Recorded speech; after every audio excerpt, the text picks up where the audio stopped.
Fiber Arts class, I'm going to be showing you how we're going to weave on our looms. So for people in Fiber Arts class, you should have the loom with you at home. For anybody else watching this, if you would like to create a weaving, you can make a loom out of several things. You could use a piece of cardboard, paper plate. You could even take 4 sticks and tie them together at the end so you get kind of a frame. You could even use a picture frame if you have a spare picture frame lying around. Anything that you can kind of wrap string around to make a loom. So you'll see what I'm talking about in a little bit. But let's get started with how to weave. So the things you will need to weave are a loom. It can be made from anything. This is a pre-made plastic loom. So again, cardboard works, paper plates. If you were to take sticks that you find outside and connect them together this way, that would work also. So really you can use anything. You also need a scissors, yarn, and if you have a weaving needle, this really comes in handy, but you do not need it, so that's optional. First I'm going to start by stringing my loom. So what I'm going to do is take my yarn, and to string your loom you want to use a yarn that you're fine with showing through because it might show through some of your weaving. So I'm going to use blue. I'm fine if there's some blue on my weaving. And you want it to be a yarn that is not too fuzzy, not too textured, just kind of a normal sized yarn. And you don't want to cut it from the ball of yarn yet. You want to keep it long just because you don't exactly know how much you need to begin with.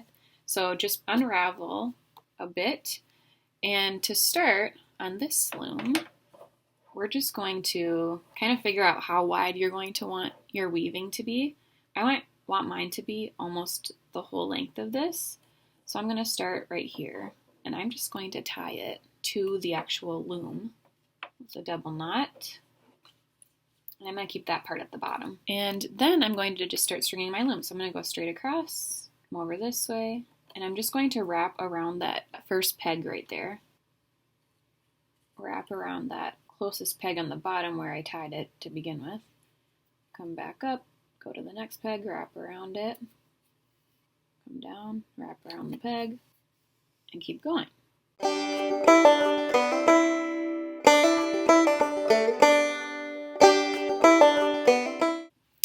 So now when I get to the end of my loom and I have it as wide as I want it, I'm going to make sure that I end up also down here at the bottom. So I've already established, since I tied my knot over here, that this is the bottom of my weaving.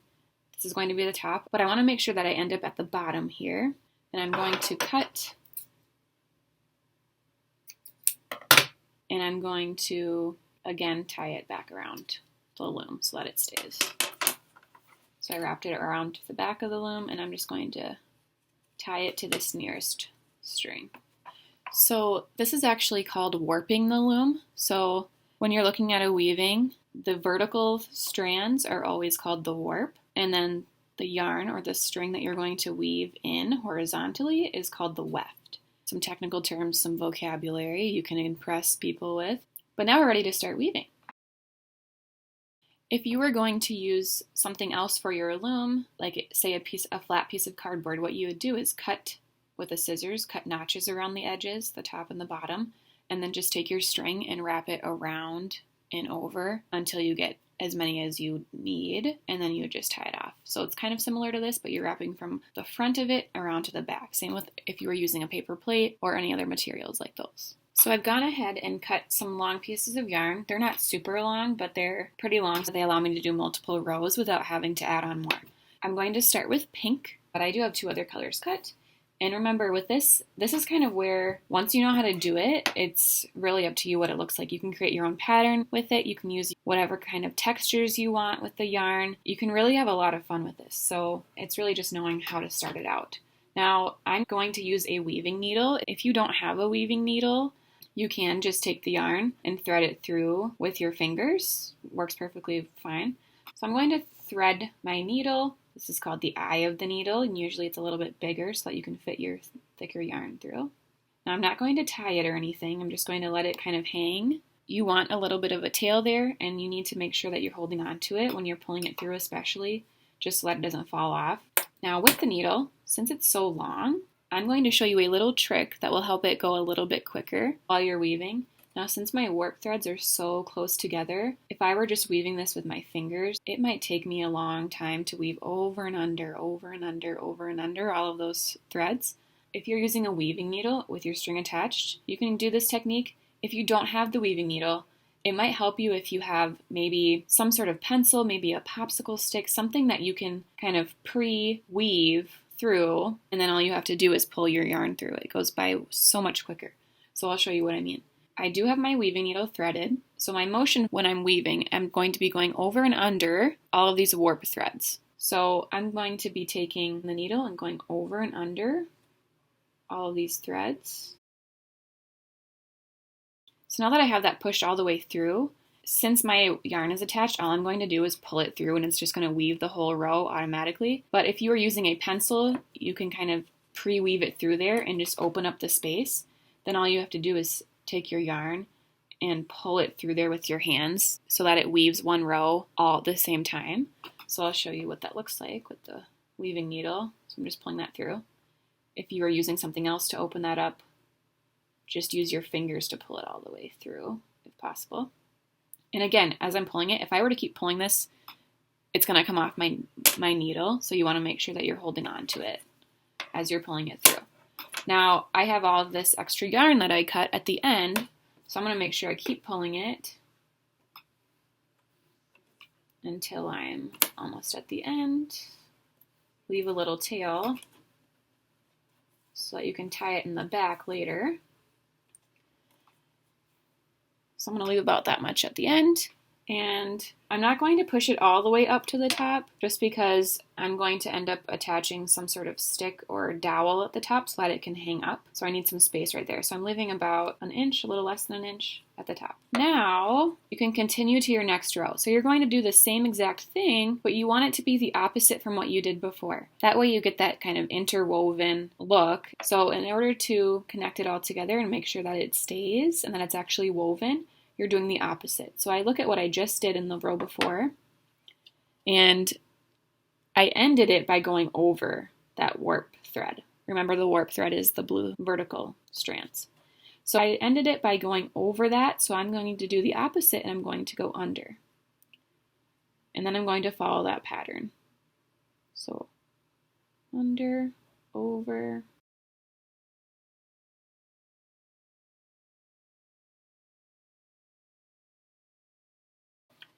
And if you want, you can double check and make sure that it's opposite from the row you did before you pull it through. So I'm going to pull it through and then make sure once this comes out, hold on to my tail there at the end of my needle.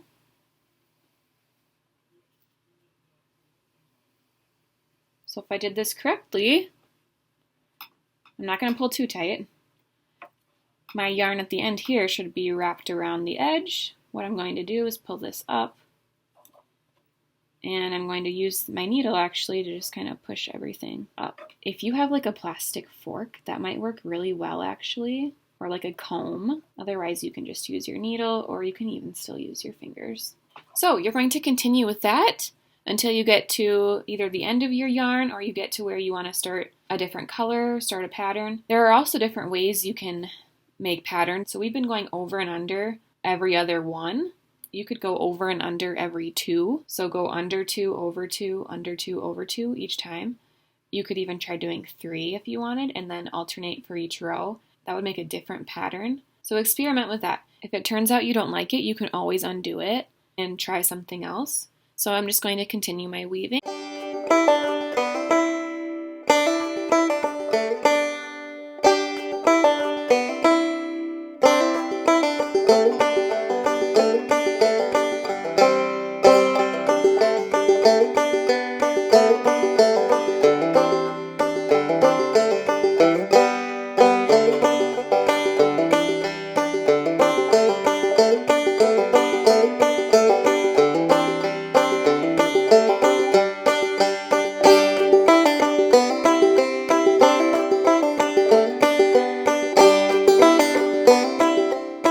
So I finished my first section of pink. So I did start by going over and under every other one, but then I started to change it by going over and under every 2. So you can kind of see the difference in pattern. It's a little bit wider of stitches. Now I'm at the end of my pink string, so I'm going to add a new piece. I'm actually just going to keep this kind of here, and I'm going to tie it in the back later and kind of tuck it in at the end when I'm all done. So all I need to do to add my new piece is to take my next piece of string and just start the same as I did with the pink. So I'm going to thread my needle, leave a little tail, and I'm just going to start weaving where I left off, and then leave a tail of this, and then I'll be able to tuck it behind the weaving when I'm done.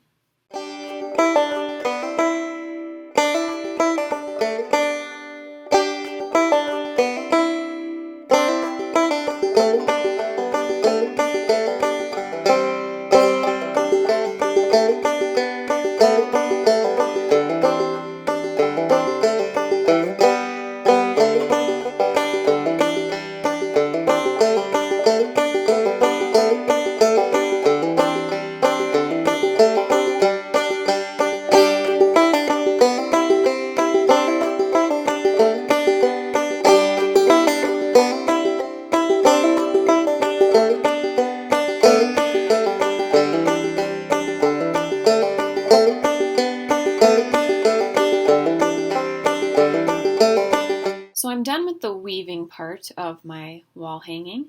Now it's time to tie off these ends and get them on the back so that we don't see them. So what I'm going to do is turn this over.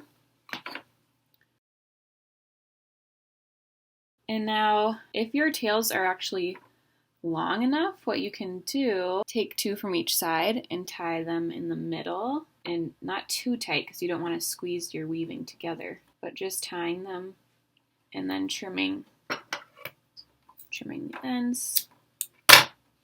So I'm going to keep doing that actually, because it doesn't really matter what the back of your weaving looks like. You're not really going to end up seeing that. You're just going to see the front. If your strings are too small to tie them across, what you can do is gently tuck them into a part of your weaving on the back. You shouldn't be able to see it from the front then, and it will be tucked in and not visible.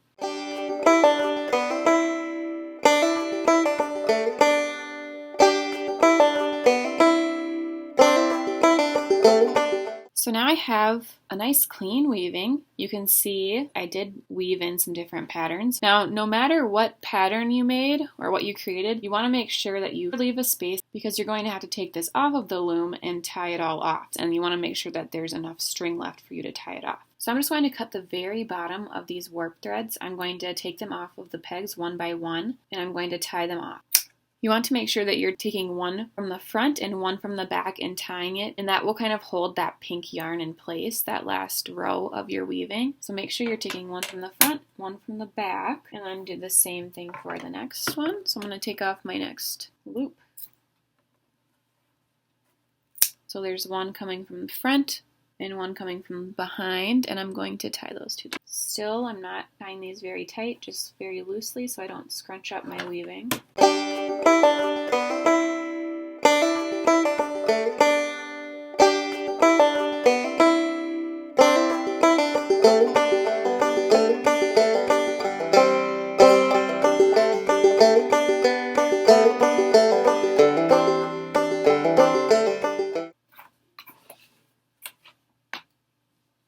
So now I have the bottom all cut loose from the loom, and I've tied them all off. You might want to keep yours like this with the fringes at the bottom. If you don't want that to show, you could always try and weave it into the back of your weaving, or you could even take a strong piece of tape and tape it across the back, and you wouldn't end up seeing it, and it would hold them all in the back.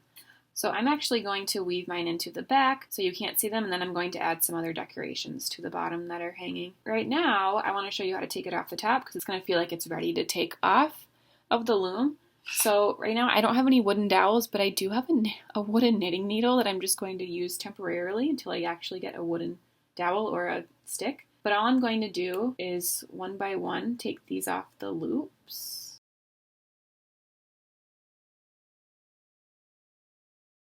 And there you have an almost finished wall hanging.